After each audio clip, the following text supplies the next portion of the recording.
día, bienvenidos a este espacio de opinión y análisis para entender lo que sucede en Colombia, Latinoamérica y Estados Unidos.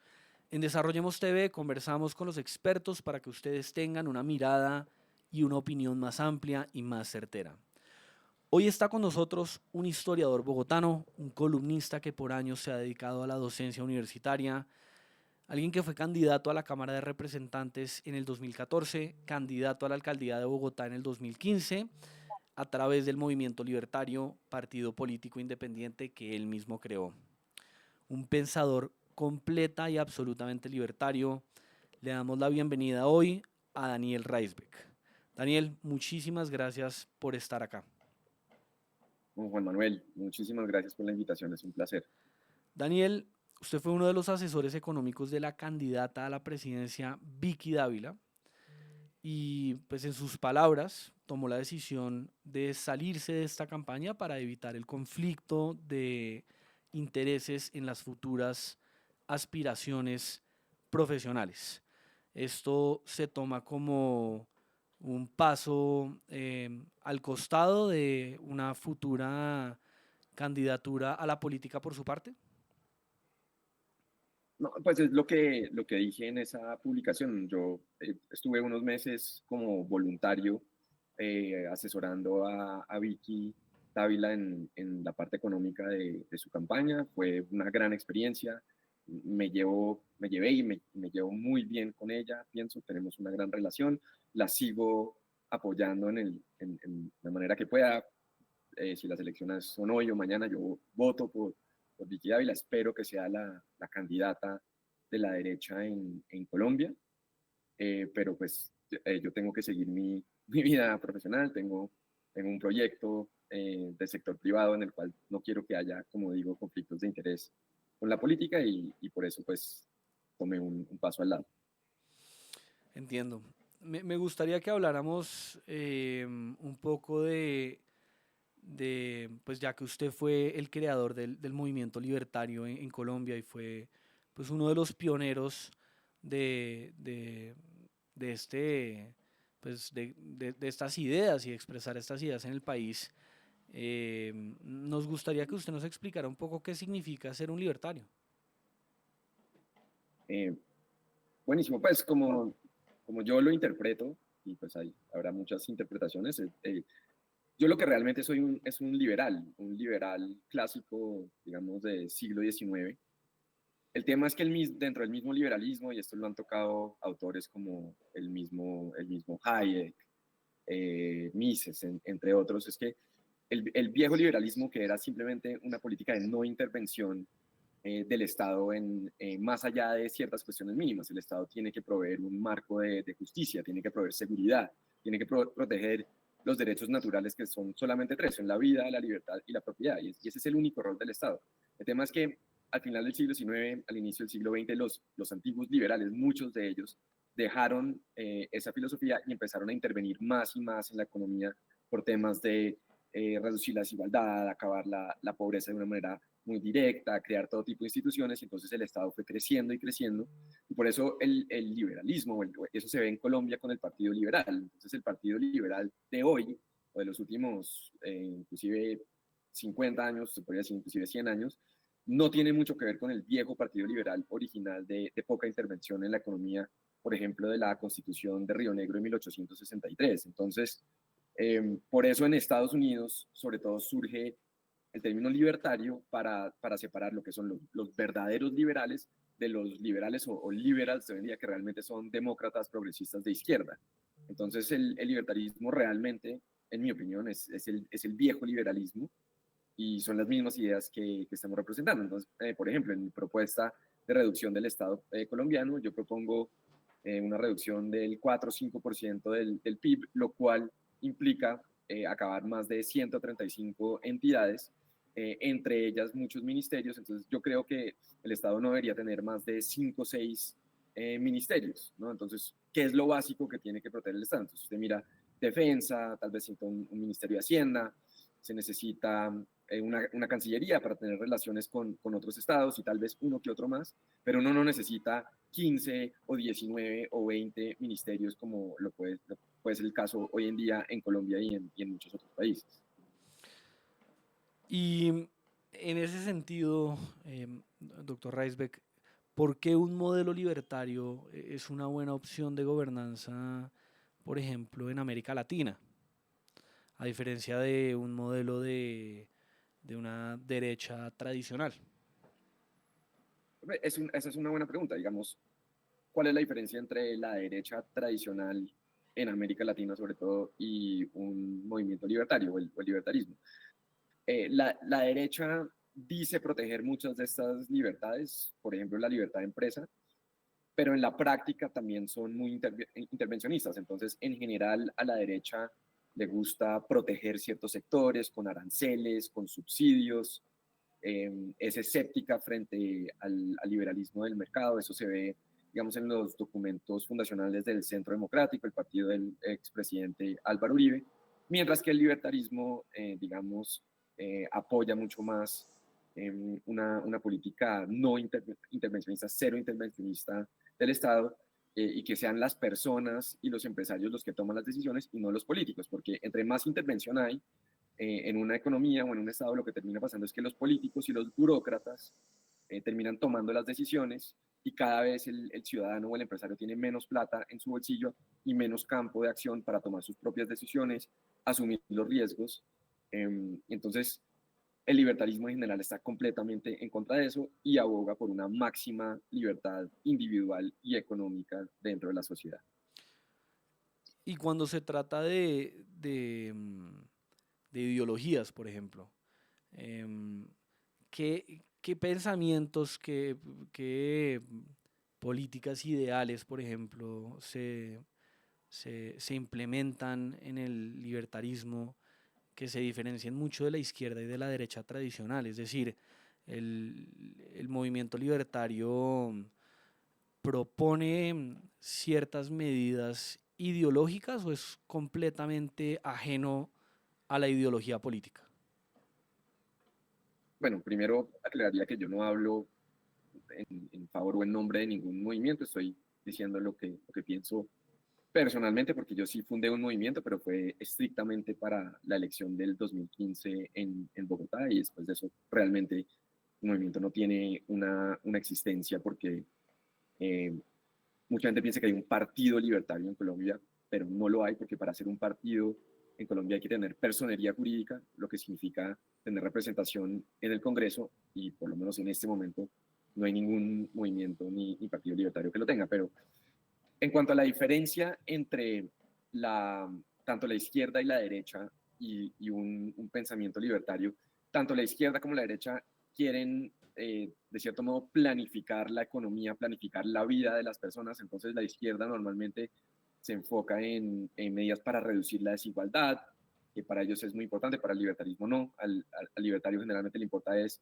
que haya libertad, y cuando hay libertad las personas mismas pueden salir de la pobreza, y se generan las condiciones para que millones y millones salgan de la pobreza. El izquierdista le gusta intervenir, y él mismo, el burócrata mismo, por ejemplo, por medio de transferencias, subsidios, de esa manera tratar de llegar a un estado de mayor igualdad, lo cual pues desde el libertarismo es completamente contraproducente. Pero a la derecha también tiene, primero que todo en Colombia es muy palpable el ejemplo, que la derecha también ha repartido cantidades de subsidios. De hecho, si usted mira el gobierno de Petro, Petro no ha podido crear muchos subsidios nuevos porque ya estaban todos creados, y muchos de esos subsidios los crearon gobiernos anteriores de derecha. Entonces, también a la derecha, como dije anteriormente, generalmente le gusta proteger ciertas industrias, sea manufactura, sea textiles, hay todo tipo la derecha en Colombia ha repartido todo tipo de aranceles, también subsidios a empresas. Obviamente, entre el sector tenga mayor capacidad de cabildeo, mayor capacidad tiene de impactar la política, y eso normalmente se hace a través de los partidos de la derecha tradicional en Colombia. Y de nuevo, el libertarismo, pues se puede decir que sí es una ideología, pero la ideología es que todo eso es contraproducente, porque realmente quien toma buenas decisiones en la sociedad y en la economía es el individuo, el empresario, y no el político o el burócrata. Y por eso, por ejemplo, por eso fracasa en un caso mucho más extremo la Unión Soviética, donde o Cuba, donde se trata de planificar toda la economía desde un comité central. Y lo que se ha dicho, digamos, desde la Escuela Austriaca de Economía desde el principio, es que, mire, se puede poner a los genios más genios del mundo a planificar una economía, pero la capacidad humana no da para estos procesos, para reemplazar estos procesos que se dan libremente en el mercado a través de decisiones espontáneas, que son millones y millones de decisiones espontáneas todos los días de personas actuando en los mercados que producen señales, por ejemplo, como los precios, y los precios es un mecanismo que se da espontáneamente, no hay nadie planificando los precios a menos de que haya controles de precios, y eso funciona bastante bien. Entonces el libertarismo lo que dice es por qué no dejamos funcionar estos mecanismos espontáneos en vez de tratar de imponer unas medidas centralizadas económicas que lo único que hacen es entorpecer la economía y dificultar que la gente salga adelante por sus propios medios. Es decir, que para el individuo, para el ciudadano común y corriente, un gobierno libertario le entregaría una probabilidad más amplia de poder salir adelante, de poder generar Pues riqueza. Pues mire, vamos a un ejemplo concreto que es Colombia. En Colombia lo que ha pasado en los últimos años es que el gasto público ha subido tanto y eso se ve reflejado pues en el déficit anual, porque hablan mucho del déficit en el gobierno Petro. Lo que no se habla es que el último año sin déficit en Colombia fue 1993. Entonces, desde 1994 en adelante, más de 20 años, todos los gobiernos han tenido déficit anualmente. El reflejo de eso está en la deuda, ¿no? Entonces la deuda ya está en el 60% del PIB, pasó el 50% del PIB, que es monstruoso, es grandísimo para un país como Colombia en vía de desarrollo. Pasó el 50% del PIB hace más de 10 años. Entonces, si usted mira hoy el presupuesto, el principal ítem, el principal rubro se va a intereses, a pagar intereses sobre la deuda. Entonces, por eso también, cada vez que hacen una reforma tributaria, como la que quiere hacer Petro ahora, es subir los impuestos, cobrarle más, sobre todo a la gente que ya paga, para poder pagar esos costos. Y el principal costo es el costo de la deuda, ¿no? Y entre más déficit hay, la única manera de pagar el déficit es con deuda futura y subir los impuestos. Entonces, estamos en una situación donde el gasto público ya desplazó la inversión privada, ¿no? Entonces, la inversión privada va en picada, mientras el gasto público va subiendo exponencialmente todos los años.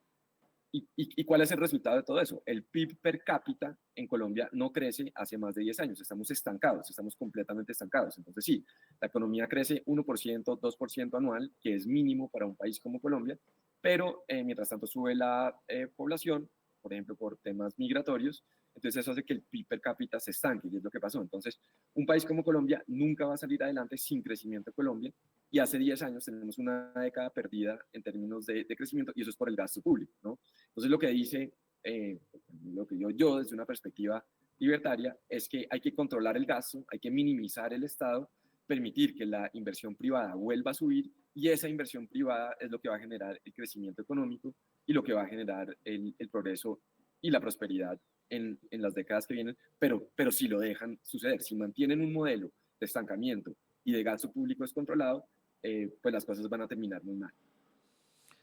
Hace poco, doctor Reisbeck, en las últimas semanas en México asesinaron a una maestra jubilada, una taxista de nombre Irma Hernández, en el estado de Veracruz, por negarse a pagar unas coimas por pues, uno de los grupos terroristas de este país.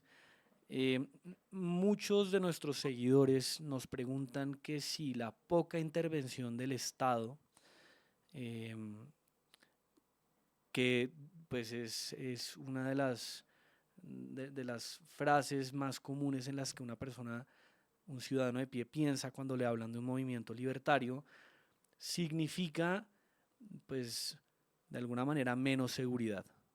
Me gustaría que usted le aclarara a la audiencia que si eso tiene algún tipo de correlación. Es decir, No, no, no, los no, es movimientos. todo lo contrario, es todo lo contrario. Lo que dice, bueno, lo que digo yo desde un punto de vista libertario, es que de las pocas cosas que sí tiene que hacer el Estado es proveer seguridad. Eso sí es una función legítima del Estado, en mi opinión. Entonces, el Estado tiene que proteger la vida, la libertad y la propiedad de las personas. Eso es básicamente lo único que tiene que hacer. ¿Cuál es el problema? y pues no conozco el caso específico en México, pero supongo que es similar, pero digamos en Colombia, usted ve, ¿el Estado qué no hace? Pues el Estado claramente no provee seguridad ni en las ciudades ni en el territorio, pues porque entre otras cosas está comprobado que los grupos armados ilegales controlan más del 50% de los municipios, ¿no? Entonces el Estado ni en las ciudades provee seguridad para la gente, en los buses, en las calles y demás, y tampoco controla el territorio, y eso es algo que sí debe hacer el Estado. Ahora, ¿qué no debe hacer el Estado? Una cantidad de cosas que están en esas 135 o más entidades, solo de la rama ejecutiva. Entonces, por ejemplo, el Estado tiene una empresa de productos veterinarios en Colombia. El Estado tiene unas empresas de básicamente talleres de mecánica para carros en ciertas ciudades. Esas son el Estado tiene empresas de seguros, el Estado tiene el Fondo Nacional de Garantías, que es una cosa monstruosa en el sentido de que el Estado está asumiendo, es decir, el contribuyente está asumiendo el riesgo que le compete asumir a los bancos. Entonces, básicamente está subsidiando al sector bancario, las personas más pobres en Colombia. Entonces, el Estado en Colombia está metido en una cantidad de cosas que no debería estar metido y donde sí tiene que estar, que es proveer seguridad, proveer justicia. Ahí sí, pues está completamente ausente o en gran parte ausente. Entonces, lo que dice el libertarismo, lo que digo yo, es hay que tener las prioridades muy claras y el Estado tiene que cumplir esas funciones básicas y lo demás se lo tiene que dejar al sector privado y, digamos, al orden espontáneo de las personas que asumen riesgos y que salen adelante por sus propios medios. Pasemos ahora a Argentina, gobierno de Javier Milei. ¿Cómo ve usted, doctor Reisbeck, lo que es en esencia, al menos de que esté equivocado, el primer gobierno pues, libertario en Latinoamérica? ¿Cómo ha visto usted el desempeño de ese país? No, pues yo aplaudo, digamos, en general todo el desarrollo que ha tenido Argentina desde que ganó Milei.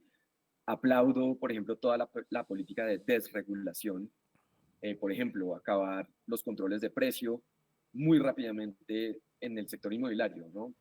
Muy rápidamente tuvo resultados en términos de bajar los precios y aumentar la oferta, entonces eso fue excelente. Y hay muchos casos similares. El famoso cepo cambiario, que no era una sola medida, sino una serie de medidas para controlar la tasa de cambio y controlar quién puede tener acceso a ciertas monedas, quién no.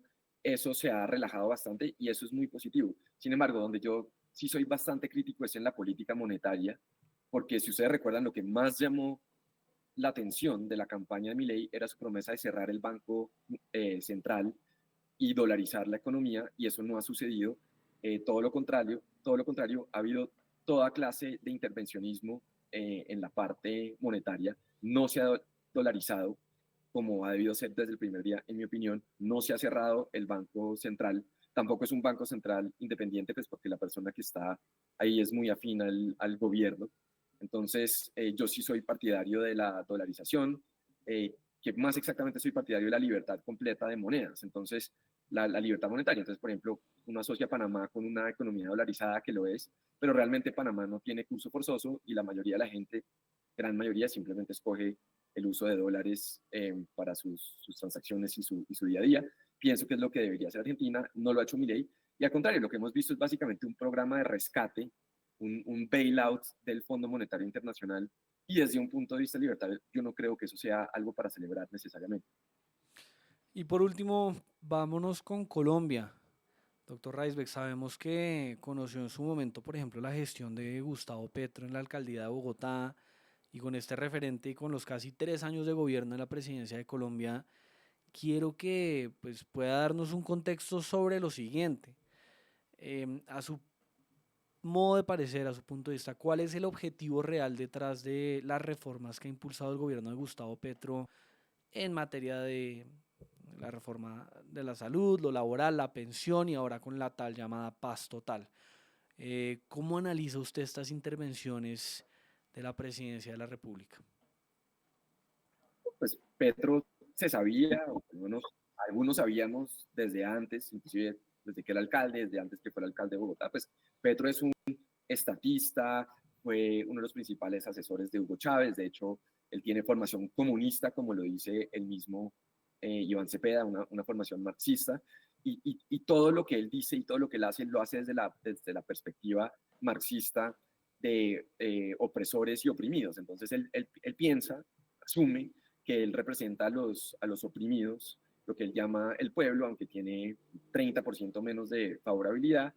Entonces, todo lo que él hace, todas sus políticas son desde esa perspectiva marxista, obviamente estatista, y ha sido un gobierno nefasto, terrible, pero afortunadamente, a diferencia de un Chávez, por ejemplo, Petro no es muy disciplinado, no es muy metódico, eh, y por lo tanto ni siquiera es eficaz en hacer lo que quisiera hacer o lo que se propone hacer. Y en este momento, pues esas reformas todas son nefastas, aunque hay que admitir que, digamos, el sistema de salud en Colombia desde antes también estaba desfinanciado por el simple hecho de que uno no puede tener un sistema de salud donde más de la mitad de la población o más de la mitad de los usuarios están en el sistema subsidiado y el contributivo es menos de la mitad. Eso es inviable y esa era la situación en Colombia. Ahora, las reformas de Petro empeoran todo en cada una de las áreas, pero a estas alturas yo creo que en realmente poco menos de un año, si todo sale bien, se estará posicionando el próximo presidente. Y creo que lo que hay que hacer ahora es simplemente enfocarse en esa campaña presidencial, obviamente con el tema de seguridad, pues porque también estamos viendo algo inédito hace muchas décadas, que es que asesinan a los principales o les hacen atentados a los principales candidatos presidenciales, como fue el caso de Miguel Uribe, con varios otros amenazados. Entonces, hay que concentrarse en que esa campaña salga bien y seguramente espero que se elija a alguien que está completamente en contra de las tesis de Petro y con el simple hecho de que llegue un nuevo presidente que no paralice la industria de hidrocarburos, por ejemplo, creo que Colombia tiene un futuro bastante prometedor si logramos superar este próximo año.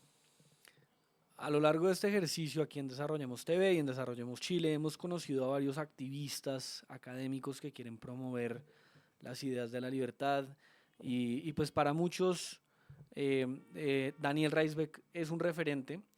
Eh, yo creo que para estas personas sería muy grato escuchar algún consejo de su parte para, para continuar promoviendo estas ideas de menor intervención del Estado y mayor libertad individual en América Latina. ¿Qué consejo le daría usted a estos activistas y o académicos? Pues yo no sé si yo estoy en, digamos, en el nivel de dar consejos, pues porque lo que yo he hecho no sé qué impacto haya tenido. Eh, el único consejo, tal vez, yo sí soy muy escéptico, me he vuelto muy escéptico de la política, de entrar en política, porque la política tiene unas dinámicas y unos incentivos bastante perversos en general. Y yo diría que yo entiendo, pues porque también lo viví y lo hice, entiendo el deseo de querer cambiar las cosas directamente en la política, pero cuando pienso, y obviamente hay excepciones, hay algunos políticos que uno puede admirar desde un punto de vista libertario, un Ron Paul, por ejemplo, en Estados Unidos, pero yo pienso que quienes más hacen por avanzar la libertad realmente están en el sector privado y en el sector de innovación. Entonces, lo que ha hecho, no sé, una empresa como Uber para avanzar la libertad, inclusive en Colombia, en muchos otros países, ha sido más de lo que ha hecho cualquier político, diría yo. Lo que está haciendo algunas empresas de innovación financiera, abriendo espacio en un sector muy monopolizado, con por lo menos oligopolios muy fuertes. Eso me parece que es mucho más importante que estar en política. Entonces, creo que hoy en día mi consejo es, si a usted le interesa la libertad, mire cómo se hace desde el sector privado, desde la innovación, desde el emprendimiento y no necesariamente desde la política, porque eh, la mayoría de los cambios positivos en la sociedad no vienen de la política. Daniel Reisbeck, muchísimas gracias. Es un placer. Desarrollemos TV su casa y ojalá podamos conversar muy prontamente. Listo, Juan Manuel. Mil gracias, un placer y también espero verlos pronto. Nos vemos.